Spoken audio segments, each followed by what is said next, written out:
Hey guys, Miata Man here. Today we've got a 1991 Miata here, and it has had problems with the ignition switch where things weren't working, like the wipers, the heater fan, and stuff like that. So we've replaced the ignition switch, put a brand new one in.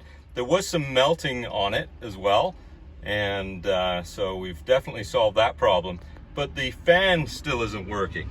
So what I've done is, first thing I wanted to do was check the breaker on the fuse panel underneath the dash. So I'm going to show you up under there right now. Put the light on there for you.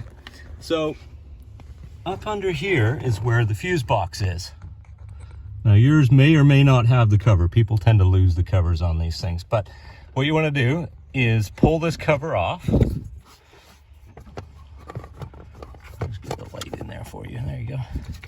So pull it off right here, and then you kind of wiggle it free like that. Now that is the thing there. Now you can see the one that says heater 30 amp. So that's actually a circuit breaker. So what I wanted to do is check and see if that had tripped. So it has a button in the middle of it, and you can push that button and reset it, and that will make the fan work again. But as you can see on this one, you can see the red button in the middle of that thing in the middle of the screen there. This particular one has completely fallen apart. That's the first time I've seen that. So what we're going to have to do is actually replace that whole circuit breaker.